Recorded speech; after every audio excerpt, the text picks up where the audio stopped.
Hey friends, this is Dolany TV. Glad to have you aboard here this afternoon.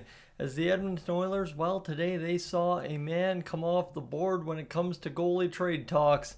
That being Archer Silovs, who has moved on to the Pittsburgh Penguins in what some might question was a pretty reasonable return, should the Oilers have been able to just pay that price for him anyhow. But, of course, as we fathomed yesterday, is the price the Oilers would be asking to pay now to the Vancouver Canucks for September a different story than maybe what the Pittsburgh Penguins were able to pull off in Stillman and a fourth round pick in 27. So with that, we're going to dive deep into an update today from David Pagnotta via an Oilers Nation article.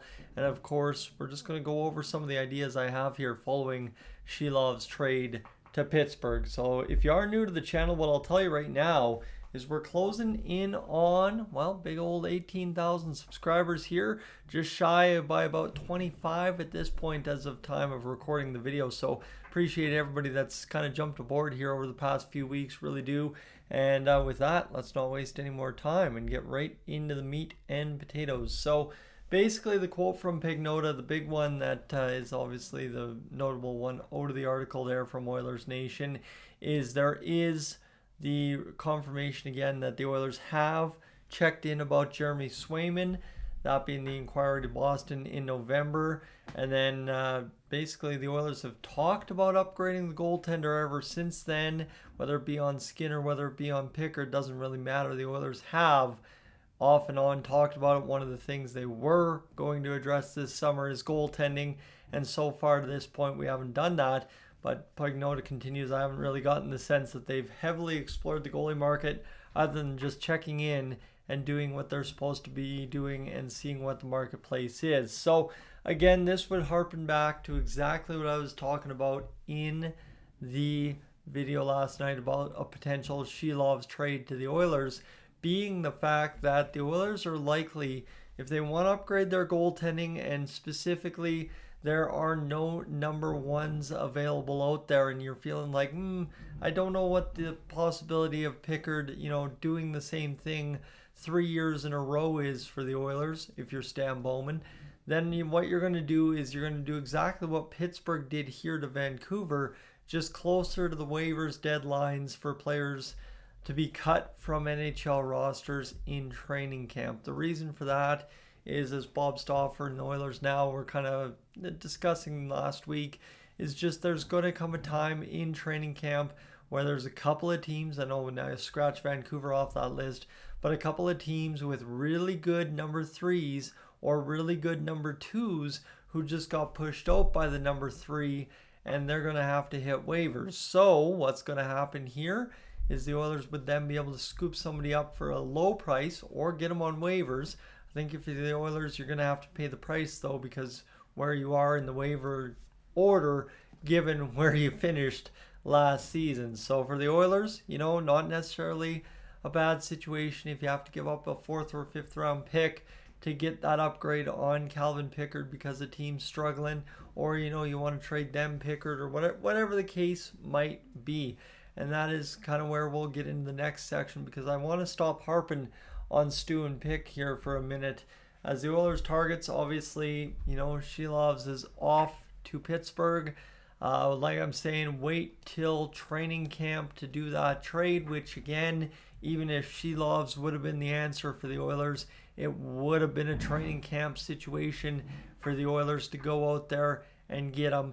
And then, of course, this is why I'm saying I want to stop harping on Picks and Stu, is because you could simply just keep with Stu and Picks, and probably, not to a lot of fans, but to the majority of Oilers fans that are rather grateful we've been to the Stanley Cup Finals back-to-back years, gotten past Game 5 each of the series in the Cup Finals against the Florida Panthers.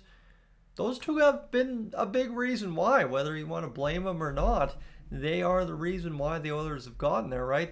There's been no other goalies other than the little spot start there from Ollie Rodrigue that have really, truly gotten the ability to go out there and play for the Edmonton Oilers at the NHL level since Jack Campbell was banished to the AHL a few years back. So if you're the Edmonton Oilers and you're sitting here saying, man, we desperately need to upgrade the goaltending, I think the Oilers have, again, kind of organizational wise, just looked themselves in the mirror and said, if the prices aren't right and if the guys that we want just aren't available, then you're probably just not going to do it. And that goes back to this Pagnotta quote here, where again, yes, they're doing exactly what they're supposed to be doing, which is just seeing what the marketplace is like and what they can possibly get for the assets and the prices they are able to pay or themselves want to pay to other teams. So it is, of course, interesting to note again the confirmation on Jeremy Swayman.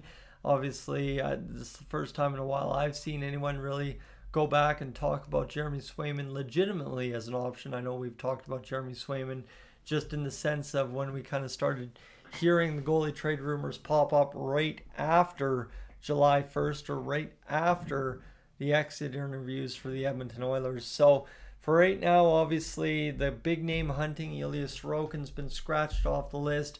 Jeremy Swayman, for all intents and purposes, has been scratched off the list, especially if Darnell Nurse refuting the fact that he's been asked to waive his no trade or no movement clause. So there's very limited things truly the Oilers can do dollar-wise for goaltending. At most, they have about $2.6 million to play with when it comes to a goalie, and that's if you're trading Stuart Skinner back the other way. So one might think really before anything happens with goaltending, and this has been something that's kind of been rumored. I know Oilers Nation was running with it here the past few days there before the weekend, is Mattias Janmark. Really, where, again, you've changed the complexion of the bottom six. Does Mattias Janmark get another shot in the bottom six? Or do you trade him out for some kind of low-end, draft pick or player to be named later and just simply, at the end of the day, take the cap space and work on it? That's kind of where we're looking at right now for the Oilers. The options far and few between, and of course a lot of NHL teams also in the same mode, assessing what they've got, figuring it out. And yes, you could say at the end of the day, Tristan Jarry could potentially become available in Pittsburgh. I would say I'm not too sure about that. Again, Pittsburgh's kind of got a situation there where they want to be terrible and they just don't really want to achieve much. And I don't know if Tristan Jarry is going to be a guy that shakes loose from Pittsburgh in terms of coming to the Oilers. Again, that also, I don't know if he's an upgrade necessarily on Cal Pickard or, of course, Stu Skinner. So, again, we'll wait and see. We'll see what happens over the next several weeks. Like I said, I think it's very easy to say a lot of other teams are in flux. And very simply put, the Pittsburgh Penguins could reverse kind of deal the Edmonton Oilers here with now having acquired Archer Silovs and kind of playing exactly what we're talking about, where the Oilers are looking to trade for a goalie in training camp and fake everybody out there and then trade Jarry for a higher price than they potentially could get him for right now. So we'll see what happens, friends. Thank you so much for being aboard here this afternoon. Appreciate you hanging out with me on the channel today. As always, we'll talk to you in a little bit, but for the Oilers right now, I'm up on out of here.